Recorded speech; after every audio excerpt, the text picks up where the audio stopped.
Today on the Christian Nerds Unite podcast, we're going to talk about microphones, and we're going to look at the Apple announcements that happened last week, and we'll get to all of that right after this.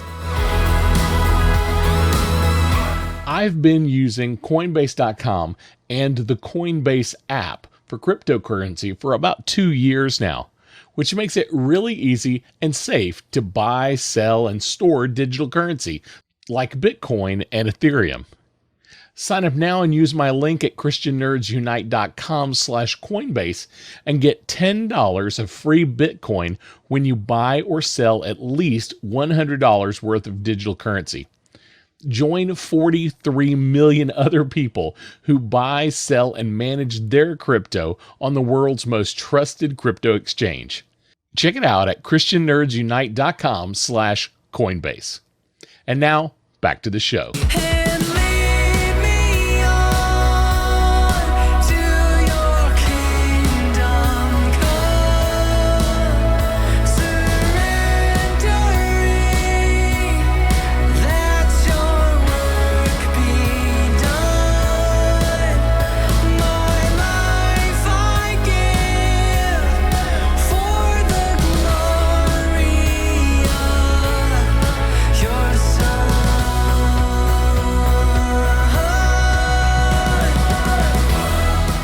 This week, as you might be able to tell, I am christening a brand new microphone, but we'll talk more about that here in just a little bit.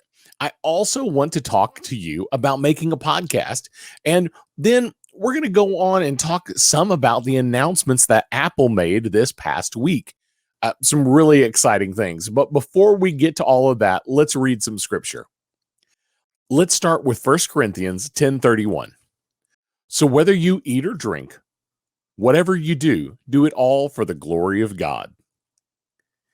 And Exodus 31:1-6. The Lord said to Moses, see that I have chosen Bezalel, son of Uri, the son of Hur, of the tribe of Judah, and I have filled him with the Spirit of God, with wisdom and with understanding, with knowledge and all kinds of skills, to make artistic designs for work in gold, silver, and bronze, to cut and set stones, to work in wood, and to engage in all kinds of crafts. Moreover, I have appointed Oholiab, son of Ahisamach, of the tribe of Dan, to help him. Also, I have given ability to all the skilled workers to make everything I have commanded you. So, thinking about technology today, these scriptures came to mind, especially the Exodus scripture and the making of the tabernacle. God is creative. He made everything we see. And I believe he made man creative as well, allowing people to create all the technology we use today, creating the technology that allows me to talk to you right now. And I think that if Jesus were coming to earth today, he would have used all the technology we have today to help communicate. I don't see technology as a bad thing, but rather a tool that has to be used wisely. We can use email, social media, live video, even podcasts to share the gospel. And I'm currently working with someone who is translating the scripture into their own dialect, recording audio, and creating podcast content with it in order to get the gospel into a very, very hard country. We're hearing stories of Bible studies starting in this country, and the podcast that this person is creating, that's the only content they have with the gospel message in their dialect to be able to share. It's incredible. Bible studies are being built around the content that they are creating. So here's my challenge. How are you using technology to share the gospel? Want to do more? Message me. I would love to hear what you're doing and what you want to do. Thinking of starting a podcast? I'm considering coaching a select few people in starting a podcast. If that sounds like something you'd be interested in, message me. You can send an email to ricky@christiannerdsunite.com. Definitely not going to be coaching everyone. and there may be some costs involved, but I really want to help see some people launch podcasts and share the gospel in digital spaces. I really hope you'll take me up on the challenge and think hard about how you can help share the gospel in digital spaces. Now, let's talk about microphones. I'm going to kind of make this quick, but I wanted to give you guys a glimpse into my personal nerdiness because I have done a lot of video work and audio work over the years. I was a worship pastor for 15 years. I did a lot of voiceover work over the years. I own a lot of microphones, and I wanted to share just a few of them with you today. And I want to start with the Rode Smart Lav Plus. It's a very small little lavalier microphone you can clip onto your shirt, and it's designed to plug into a cell phone. If you've got an iPhone, you're going to have an adapter, which is kind of annoying, but it is a thing. But at least it exists. Like I said, it's designed to plug right into your cell phone, and it's a great little clip-on mic. I've used it to blog in Europe actually a few years ago. It is omnidirectional, so it will pick up a lot of sound from the surrounding area, but it's still a fun little mic for under $70. And if you're just getting into audio recording, this might be a great little budget mic for you and your cell phone. Now, if you're looking at something a little more complicated, this is one of my favorite mics that I own. It is a Rode NTG2 shotgun microphone. It's a great microphone if you need to pick up audio at a little more of a distance between the mic and the subject. I have used this mic a lot on video shoots. Almost all of my interviews were shot using this mic. It's my main microphone for video production, and it actually did the audio on both of my short films. It's a really good mic at rejecting sound from the sides and only picking up sound from the front. So that can be really helpful in certain circumstances. Expect to spend between $250 and $300 for this microphone, but it is well worth the money if you're doing the kind of production that I'm talking about. Next, I want to show you kind of a workhorse. This is my Sennheiser E835. Now, this is, if you've ever heard of a Shure SM58, this is kind of the Sennheiser's answer to the Shure SM58. It is a workhorse. This is actually my favorite dynamic vocal mic for singing. And I was a worship pastor for 15 years. I sang into a lot of different microphones. Personally, I thought this was my absolute favorite. It's very similar to the SM58, but for my higher baritone voice, I think the Sennheiser is a little smoother sounding than the SM58. Expect to spend about $100 on this mic, but literally you could drive nails with this thing. It's going to survive a long, long, long time. I have probably had this one for 20 years now, and it still looks great, and it still works fantastic. Next, I want to talk to you about something that's a little more podcast oriented, and that is the Audio-Technica AT2020. This is a compact little microphone. I really, really like this microphone. It is a side address microphone. That means you talk into the side of the microphone instead of the end of the microphone. So that's a little unusual, but it is a side address mic. And honestly, this little microphone has made me thousands of dollars over the past 20 years or so. I have done a lot of freelance voiceover work using this microphone, and it's just a great little mic. It's heavy duty, super solid, and this is actually the mic that I started the podcast on. The podcast started, almost a year ago now, and this was the mic I was using for probably the first 6 episodes or so. And if you go back and watch the early episodes on YouTube, you can actually see this mic in action, or you can go back and hear it in action as well. Now, this mic is a little unique in that you can purchase it the way I have this one, with an XLR connector, or you can purchase one with a USB connector that you can plug directly into your computer. It has a nice clean sound, but for me, it really picked up a little too much of the room. It is a condenser mic, so it's going to pick up a little bit more than just your voice. So I had to do a little more editing than I like to do, but I was able to get some really, really great sounding audio from this mic. Now, the USB version of this mic will run you about $150. The XLR version will only run you about $100, but you're going to need some sort of audio interface to plug this into your computer. All of my mics that I own are XLR. So I have a small box on my desk that allows me to plug them into the computer for podcasting, and it's the Focusrite Scarlett 2i2.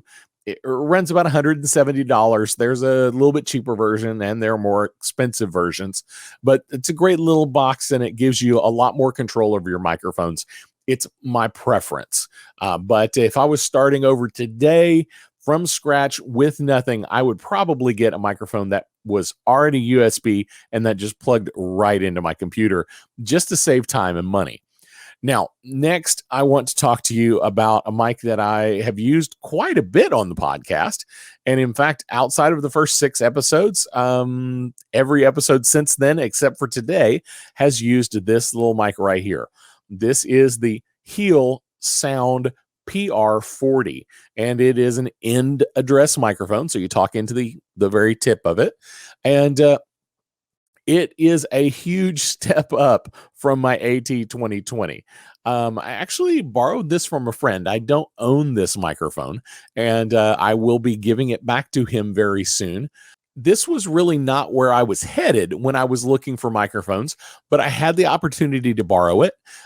Like I said, it is definitely a step up from the AT2020, and I think you can tell the difference if you go back and listen to those early episodes versus more recent episodes. Neither one of these microphones are going to steer you wrong, but the AT2020 is super good. This one is better, but it is going to run you about $330. So it's pretty expensive. You know, it's more than double the price of the AT2020. I don't know that the sound quality is double the quality of the AT2020. Now, that being said, the reason I didn't buy one of these and I bought this microphone here is because the price was actually pretty close. I mean, this microphone that I'm using right now actually costs a little more than the Heel, the PR40, but for me, it was the right option. Don't get me wrong, this is a great mic, but I wanted to step things up a little bit more, step up to the next level, and use a mic that I have actually spent hundreds of hours behind, but never owned until very recently. And that brings me finally to the mic that I'm behind right now, the RE20 from Electro-Voice. And it is the kind of the de facto radio announcer microphone. This is the first time I've ever owned an RE20, but the first time I used one, I absolutely fell in love with the way my voice sounded on this mic. I think it's super smooth and flat, very responsive and forgiving.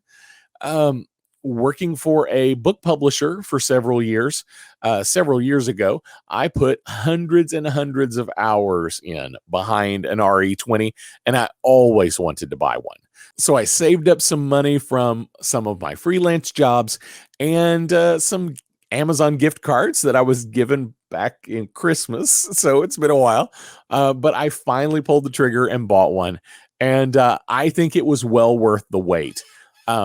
This mic has been the standard, as I said, in radio for decades. And at $450, it is expensive, but in the right hands, it can pay for itself in voice work. And it's part of the reason that I went for this particular mic. I just think it has the best sound quality for my vocal style. And I'm super pleased with it. I hope you are too, and I hope it will help inspire you to listen to more of the podcast, listening to my silky voice. Hey, if you're wanting to get into podcasting, don't think you have to spend this much money to get started, or even that you have to spend any money to get started. I am a total gearhead and an audio nerd. And so the idea of owning an RE20 has been on my mind since the first time I interned at the local radio station and I saw one, and that was like 28 years ago. So this has been kind of my dream mic for most of my life.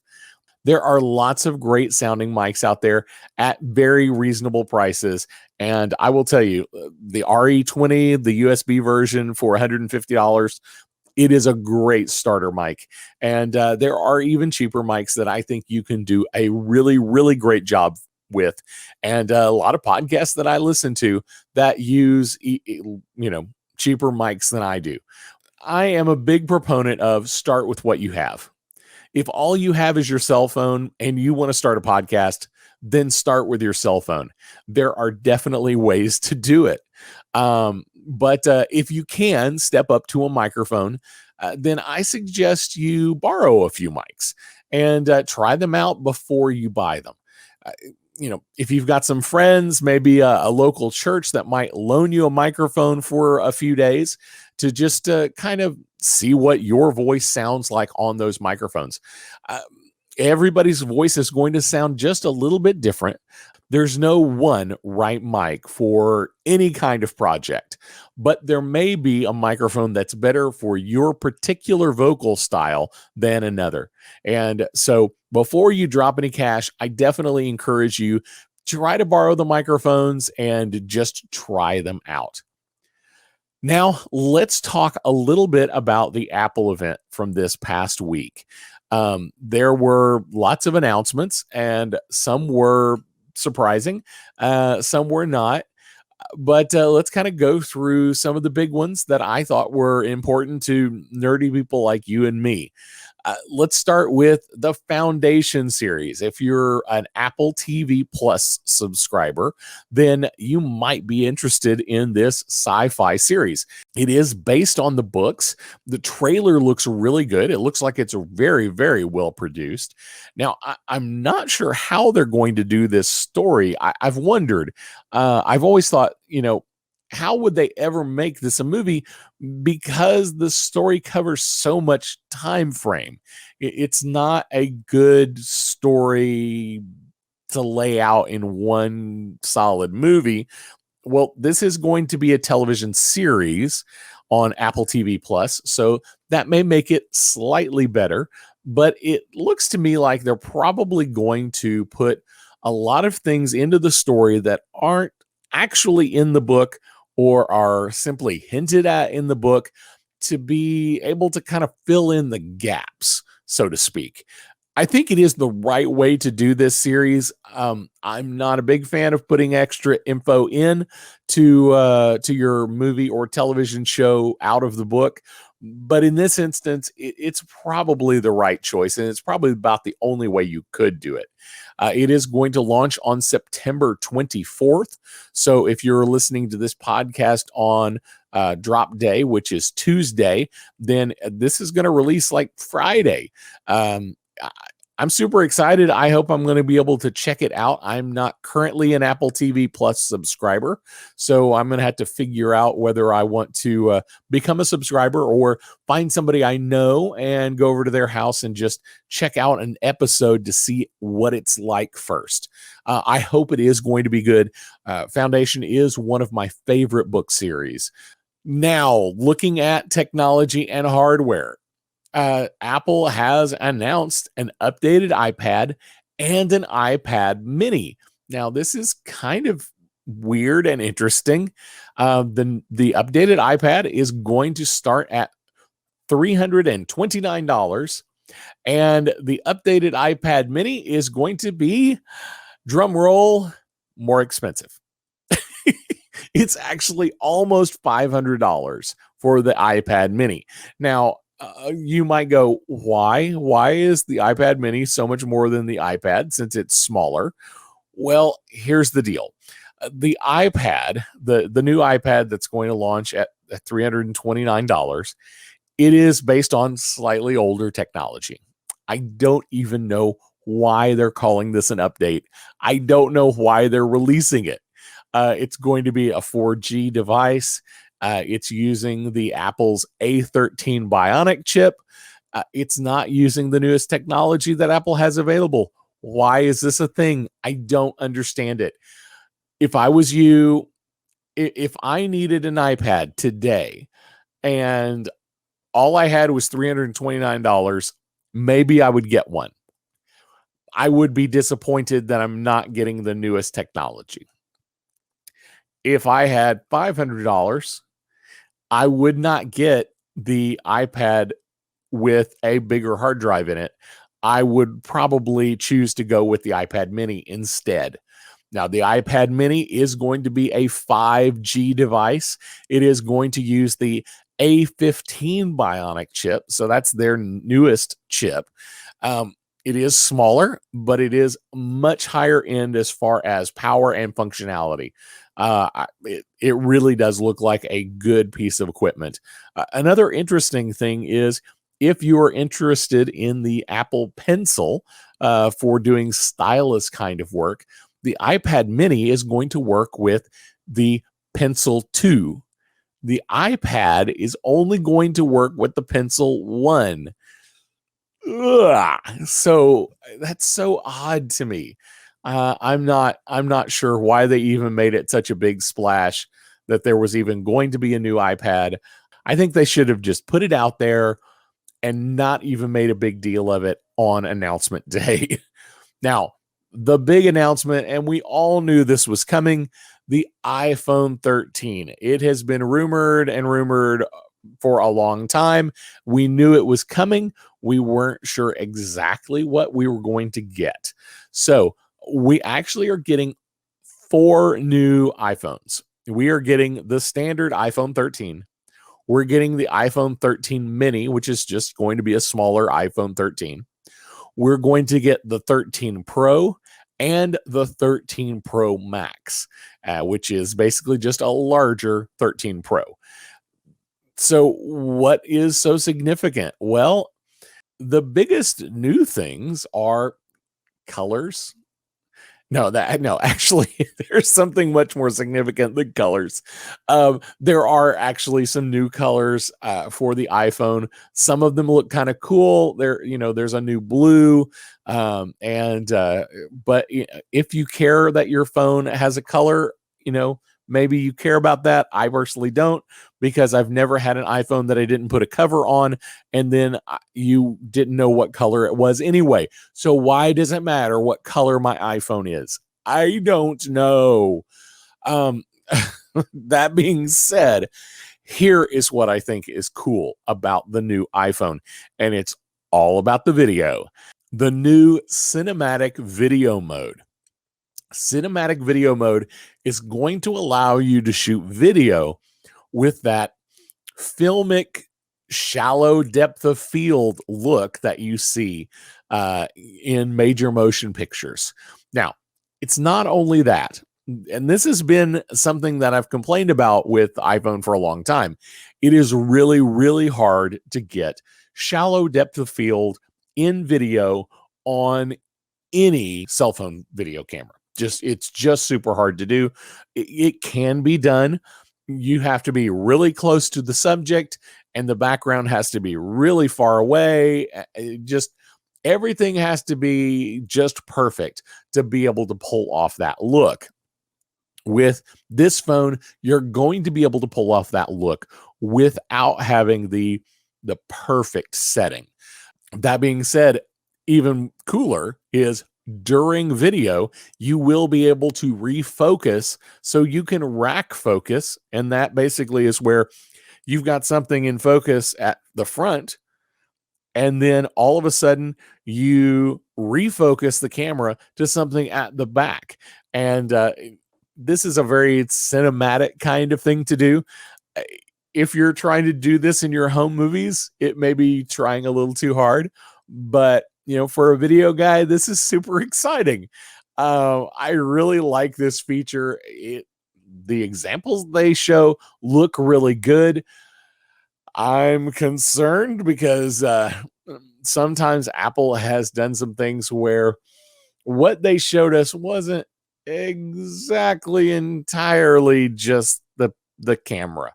We were using added lenses and we were doing some extra things to create the effect that we didn't tell you about.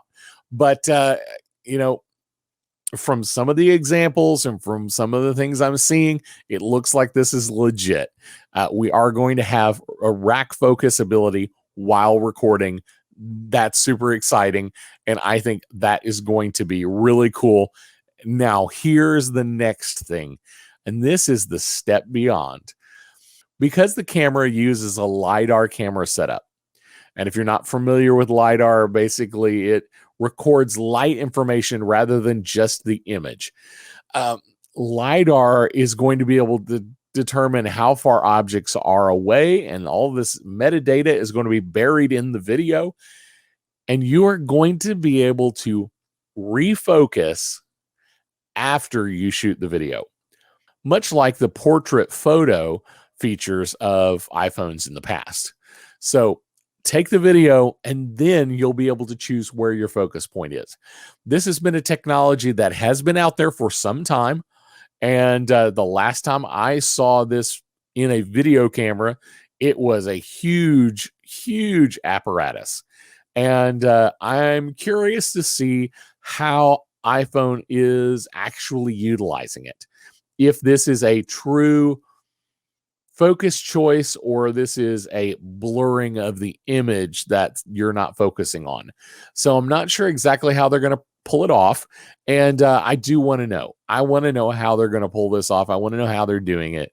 And if they implement it well, this will be a game changer for some people. Now, that is available on all 4 iPhones.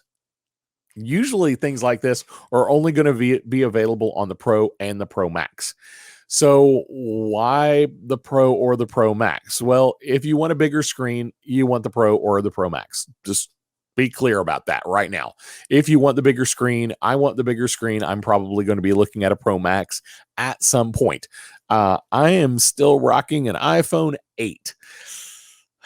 I don't spend money if I don't have to. But at this point, I'm probably going to get an iPhone 13. What else is coming?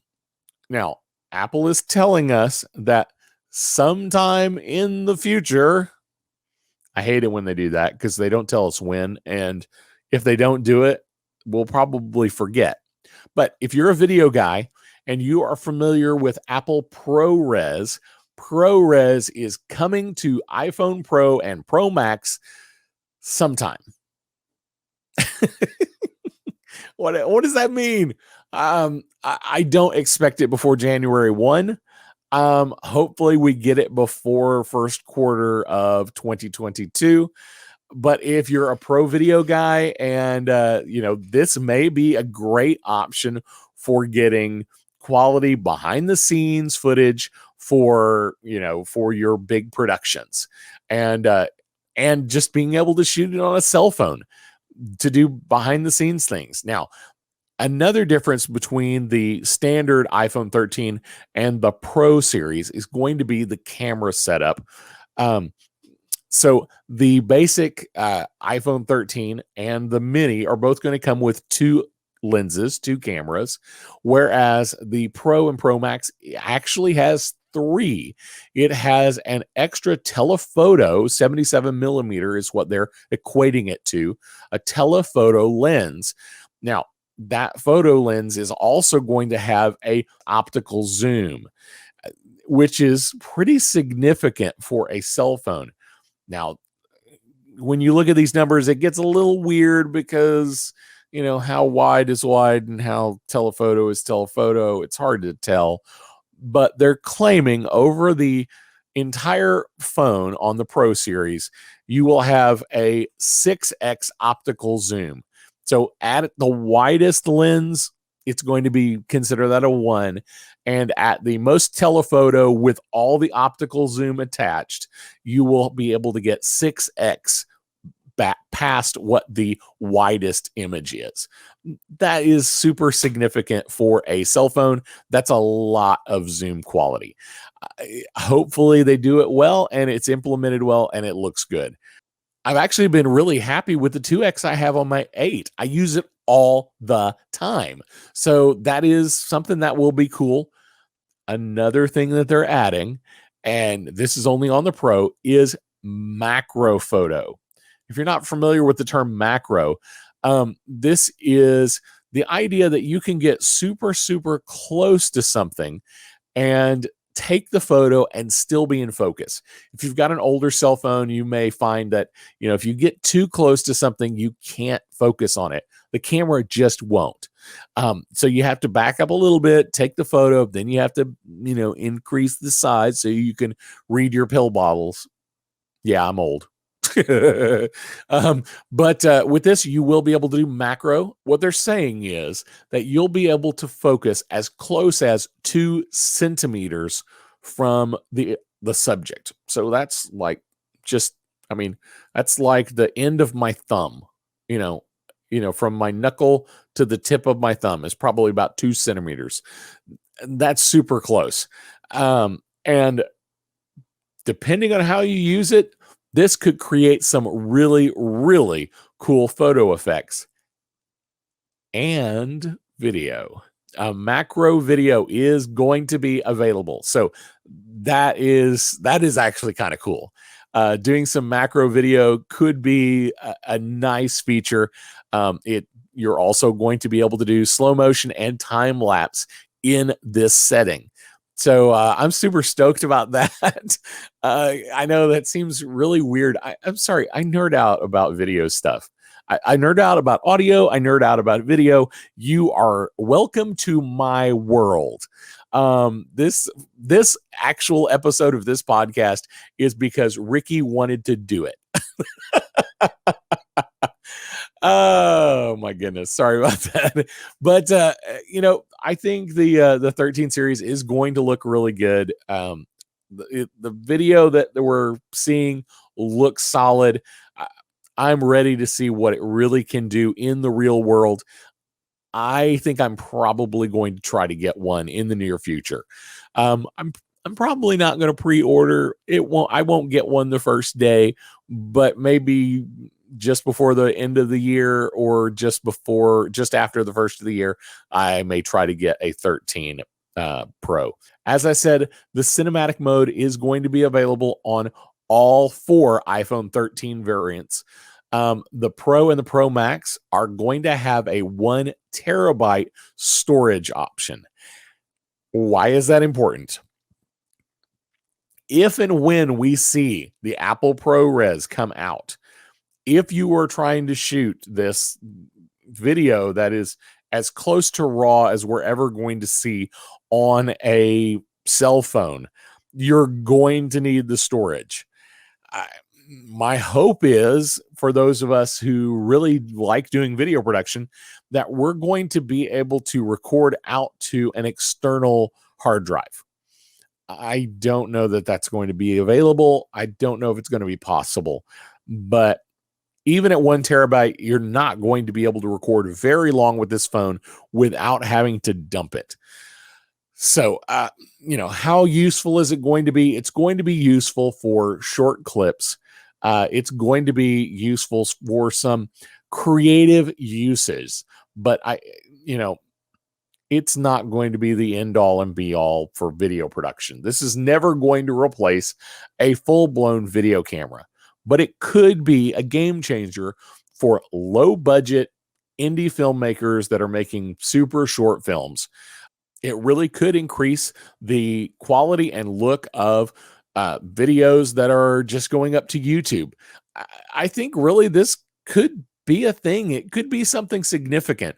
I don't know what all it's going to be used for, but I could see somebody trying to use it to produce some high quality, low budget indie films for no other reason than to say they did it. Now, I'm not going to go into pricing on the phones because so much of that depends on how you buy it, what carrier you choose. You know, they're going to be some of the most expensive phones on your carrier, and but pre-orders did start just this past Friday, so you can already go out there and get your pre-order in. If this is something that is float your boat, go out there and do it. Like I said, I'm probably going to get one in the future. Not today, but sometime. I mean, I bought a microphone, so I have to wait a little while. But sometime soon, I will be getting an iPhone 13, I think. Well, that's all I have for you today. Don't forget to like, subscribe, click, follow. Just click all those buttons down below, whatever they are.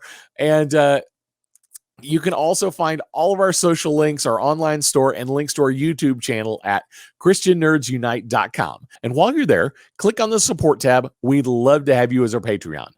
And shout out to our newest Patreon, Joe and Jared. Before you go, I want to leave you with this blessing. As we go into our daily lives, may we be sustained through your love, Heavenly Father. May we feel your presence walking beside us, and know the power of your Spirit in both our words and our deeds. We'll see you next week. Blessings.